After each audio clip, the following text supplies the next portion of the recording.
Convido você a nós refletirmos na palavra de Deus, Evangelho de Cristo, escrito por Lucas, no capítulo de número 22. Lucas, capítulo de número 22, nós leremos a partir do versículo 7, na NVI.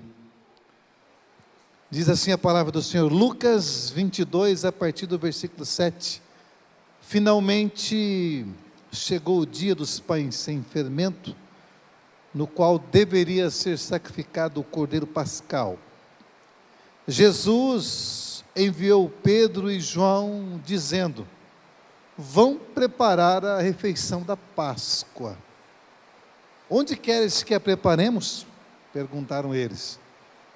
Ele respondeu: ao entrarem na cidade, vocês encontrarão um homem carregando um pote de água. Sigam-no até a casa em que ele entrar e digam ao dono da casa: o mestre pergunta, onde é o salão de hóspedes, no qual poderei comer a Páscoa com os meus discípulos? Ele lhes mostrará uma ampla sala no andar superior, toda mobiliada. Façam ali os preparativos. Eles saíram e encontraram tudo como Jesus lhes tinha dito. Eu vou repetir. Eles saíram e encontraram tudo como Jesus lhes havia dito. E continua. Então prepararam a Páscoa. Quando chegou a hora da janta, do jantar, Jesus e os seus apóstolos reclinaram-se à mesa. Ele disse: desejei ansiosamente. Eu prefiro a versão que diz: desejei ardentemente comer esta Páscoa com vocês antes de sofrer e morrer. Pois eu lhes digo, não comerei dela novamente, até que se cumpra no reino de Deus. Recebendo um cálice, ele deu graças e disse: tomem isto e partilhem. Diga comigo, partilhem uns com os outros. Vamos dizer de novo, partilhem uns com os outros. Pois eu lhes digo que não beberei outra vez do fruto da videira, até que venha o reino de Deus. E tomando o pão, deu graças, partiu e deu aos seus discípulos, dizendo: isto é o meu corpo dado em favor de vocês. Façam isto em memória de mim. Da mesma forma, depois da ceia, tomou o cálice, dizendo: este cálice é a nova aliança no meu sangue, derramado em favor de vocês. Amém. Queridos, alguém disse que quando Jesus quis salvar a humanidade, ele preparou uma cruz. E quando Jesus quis ensinar a humanidade, ele preparou uma mesa. Porque não há ensino sem mesa. E até porque a tarefa de salvar a humanidade é exclusivamente de Jesus. Ninguém salva seu irmão. Ninguém salva o outro. A tarefa de preparar mesas, essa é nossa. A tarefa de proporcionar o ambiente do aprendizado e o ambiente da comunhão é nossa. Perceba que Jesus está fazendo o último jantar antes de morrer. Ele ia celebrar a Páscoa, uma festa tradicional do judaísmo, celebrada uma vez por ano. E ele diz que ele desejou, e não foi de qualquer forma, ele desejou ardentemente comer com eles. É interessante que eu não vejo Jesus em nenhum momento dizendo que ele desejava ardentemente evangelizar com eles. Eu não vejo em nenhum momento Jesus dizendo que desejava ardentemente um curso teológico com seus discípulos, ou uma caminhada, ele desejou ardentemente comer com eles, e comer aquela ceia antes de sofrer. E se você olhar o que escreveu o evangelista João, no capítulo 13, 14, 15, 16 e 17, foi o que Jesus conversou nessa janta. Ele dá a tarefa dos teus discípulos para ir preparar a refeição, porque a estrutura para a refeição já estava pronta. Ele fala: o senhor quer que prepare aonde? Ele falou: vocês vão e vai encontrar um homem, saído com um cântaro na cabeça, pergunta para ele onde é que o mestre vai fazer a ceia, onde é que ele vai passar a Páscoa. E diz que eles foram e encontraram do jeito que Jesus tinha dito. Porque, na verdade, a estrutura que sustenta a comunhão já foi preparada por Jesus, na cruz do Calvário, que é a salvação. Ele já salvou todos. O Filho do Homem salvou todos dos seus pecados. Todos os pecados já estão perdoados, os pecados da humanidade. E não salvou na cruz geográfica, salvou antes da fundação do mundo. Aliás, a própria natureza é sustentada pela cruz de Cristo, porque o Cordeiro foi morto antes da fundação do mundo. Apenas aconteceu no tempo, aconteceu na história, aconteceu geograficamente no Calvário. Mas a estrutura para a comunhão, para o aprendizado, para o descobrimento, para a possibilidade de nós sermos um, como Ele e o Pai somos um, você vai ver isso no discurso do capítulo 17 de João. Ele já providenciou.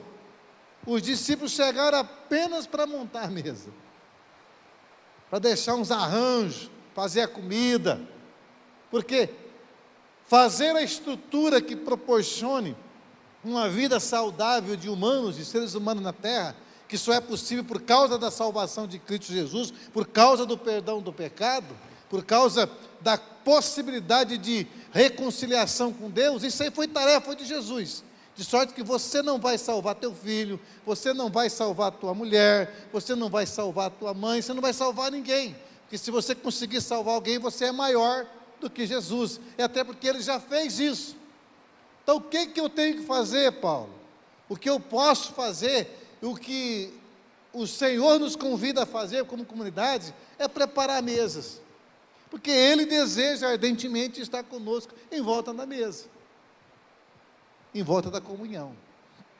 O que eu e você podemos fazer para aqueles que ainda parece que não foram salvos, não é apontar seus defeitos, nem julgar seus pecados, nem apresentar-lhes um inferno em chamas, porque eles já estão no inferno da existencial, e certamente ao passarem da morte para o outro estado de ser, permanecerão nele. O que eu e você precisamos na caminhada cristã como igreja é criar ambientes onde Cristo deseja estar ardentemente junto. É ambiente da comunhão. Isso é muito simbólico, nós estamos aqui nessa noite, em volta da mesa, que é uma mesa memorial, uma mesa simbólica, mas quando ele falou que era para fazer em memória dele, era para fazer todas as vezes que nos reuníssemos, inclusive. O Paulo vai dizer isso na primeira carta aos Coríntios. Isso é muito interessante, é muito simbólico, porque isso aqui deve ser apenas um micro da possibilidade do macro. Isso aqui pode ser apenas o minúsculo da pedagogia que deve se acontecer no dia a dia, na minha mesa e na mesa que eu devo proporcionar, inclusive para aqueles que não têm Jesus. Porque não tem outro lugar de salvação a não ser na comunhão. Se eu me isolo, eu nem sou salvo. Eu não estou dizendo aquele isolamento temporal, talvez por uma dificuldade, por um desânimo momentâneo, por uma depressão, etc. Ok, é compreensível, entretanto, não permaneça assim, porque é só na comunhão que é possível ser restaurado, ser transformado. É possível experimentar o Cristo que deseja ardentemente estar conosco. Talvez, se nós preparássemos mais mesas de comunhão do que tribunais para julgamento, daqueles que não são dos nós, talvez nós teríamos maior êxito. Ontem eu estava jantando com os meus parentes. Parente é uma beleza, né? Até o Paulo Borges diz que depois, só o Adão foi feliz em que sentido? Porque Adão não tinha umbigo. eu dei muita risada. Adão não tinha umbigo, né? Porque ele foi feito, o primeiro não tinha umbigo. Aí ele não precisava, inclusive, gravitar em volta do seu umbigo, né? Porque o umbigo, na verdade, fala do quê? Fala de parente. E quando você olha no umbigo, você fala, nossa, eu vim da mãe. E a mãe veio não sei de quem, aí você vai puxando a fita, né? Os agregados. Então, o umbigo é para lembrar que nós temos parentes.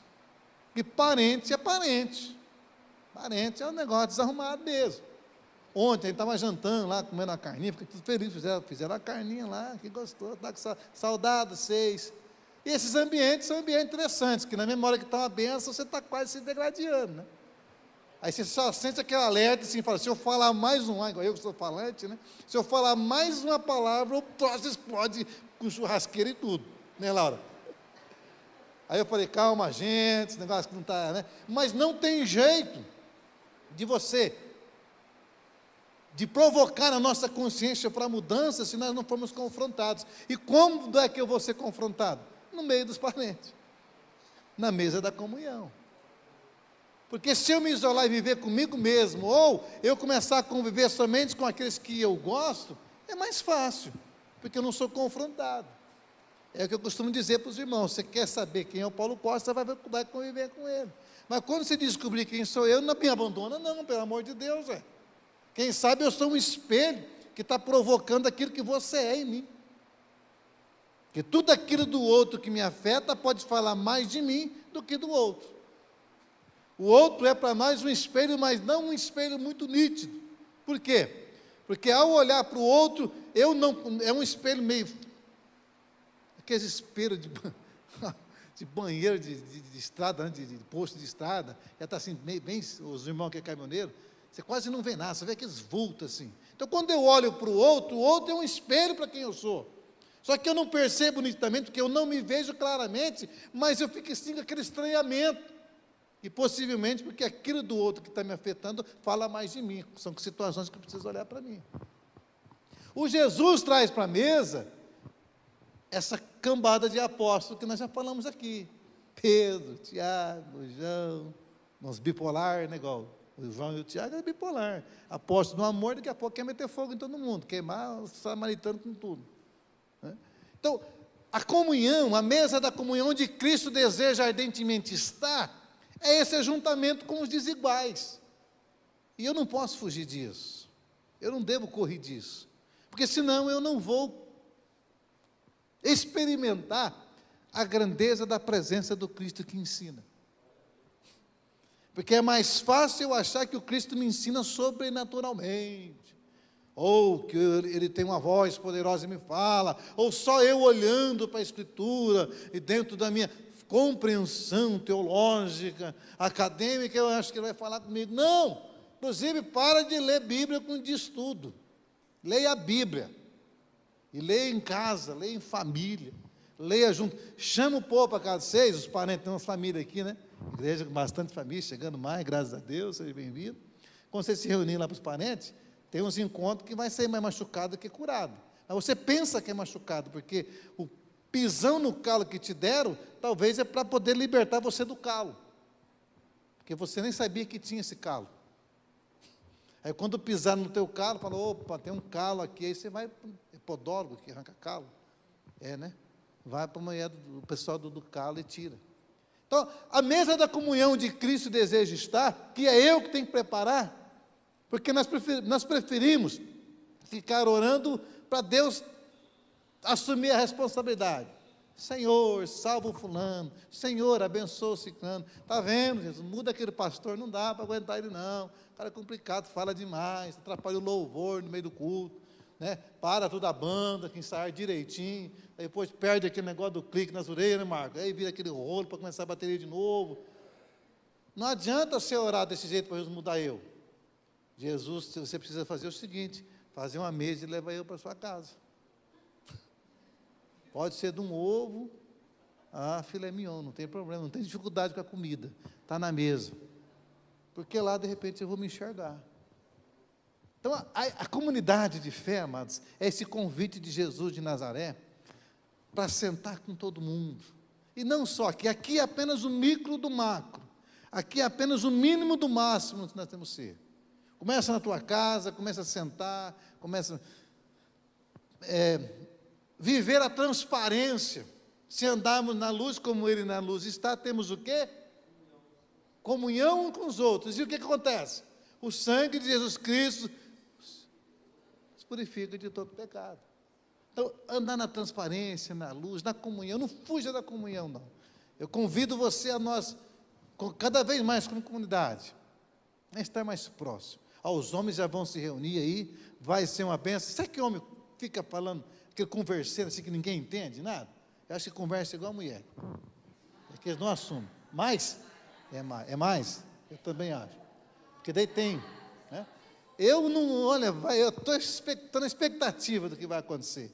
Mas é um princípio, é um começo de conversar, de expor a vida. E da transparência. Agora, a beleza da comunhão é que quando Jesus oferece o cálice, ele oferece o cálice para um povo bastante desarrumado. Se você olhar para baixo um pouquinho do texto que eu li, vai falar que havia uma grande discussão. Houve. Jesus mandou os caras preparar. Ele pegou o cálice na mão e fez o quê? Pegou o cálice, entregou para o apóstolo e mandou beber. Mandou fazer o quê? Partilhar. De sorte que você vem para a comunhão não é para comer, é para partilhar. A gente vem para ceia não é para comer pão, é para partilhar o pão. Porque se eu chegar aqui e pegar o pão, pegar o cálice e comer só para mim, eu estou comendo para a minha própria condenação, não discernindo o corpo de Cristo. Porque eu preciso comer depois que eu partilhar. Partilhar a vida, partilhar o sentimento, partilhar da necessidade. Então ele pega esse cálice, entrega para o pessoalzinho lá, bacana que seguia ele, manda partilhar, e um pouquinho para baixo, naquele texto que eu li, vai dizer que houve uma grande discussão entre eles sobre quem deles ia ser o maior no reino de Deus. Entender nada, né? Entender nada. Aí Jesus falou, entre vocês não é assim. Aí Jesus fosse mineiro e falou, meus filhos, vocês têm que entender o negócio, já falei para vocês, que não pode querer ser grandão, não, tem que ser pequenininho, o maior tem que ser o menor, mas não entenderam nada. E às vezes eu tenho assim a impressão que muitos de nós também não entendemos ainda, que vir para a ceia não é comer pão, vir para a ceia é repartir o pão, é partilhar o pão, é partilhar a vida. Eu como sim, o meu pedaço, mas o meu pedaço que já nem é meu, porque eu já troquei, já supri, e de repente nem sobrou pão para mim. Desejei ardentemente comer com vocês. Mas que bacana, ele quer comer com a gente. Mas a gente não dá lugar para ele. Nem nas nossas casas, né, mas a gente passa na correria tão doida. Nós vivemos nesse mundo secularizado. E a secularização entra no nosso coração, que a gente não tem tempo mais. Né? Eu fico, às vezes, comendo e respondendo o zap de crente. Ah, que coisa de louco. Tem algum crente morrendo? Não tem. Para eu comer primeiro. Agora eu e a Pretinha, lá na Rocinha, né? Em vez de eu comer, né? Escutar o bichinho cantando, lá os bichinhos, eu vou escutar zap de irmão na hora da comida. Porque se for urgente, liga, né? Pastor, está acontecendo um negócio, para de comer, vem me atender. Ok, não tem problema nenhum. Mas a gente vive uma vida corrida, nós não paramos nem no momento da mesa. Sentar em volta da mesa, é que a gente não é oriental, né? A gente acha que volta com as cadeironas, chique, né? Não, eles sentaram em volta da mesa, sentaram debruçado, com as pernas assim, né? Que sentam, como é que é? Mais ou menos assim, não sei, nunca fui naquelas mesas lá. Mas sentaram para conversar, trocar ideia, falar da unidade. Falou, olha, eu não peço que o Pai livre vocês do mundo, porque crente tem um negócio de não querer ficar no mundo, né? Mas eu peço que ele livre vocês do mal. Eu peço que no mundo vocês sejam um, como eu e o Pai é um. E que jeito? Ele falou, quando você pegar o pedaço de pão e o cálice, vocês vão perceber que, ao fazer isso em memória de mim, vocês são um. Vocês são meu corpo. Vocês são a expressão visível do Deus invisível. Não é mais Jesus, é Jesus em nós.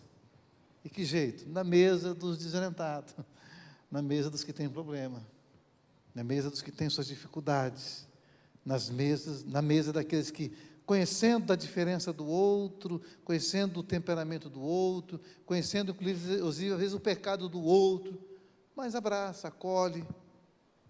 A vida de pastoral é complicado, porque você acaba sabendo o pecado de todo mundo, né? Mas e daí? Não tem problema nenhum. Porque todo o pecado de cada um de vocês, cada um de nós, já foi perdoado na cruz do Calvário. O sangue de Jesus já nos purificou de todo pecado.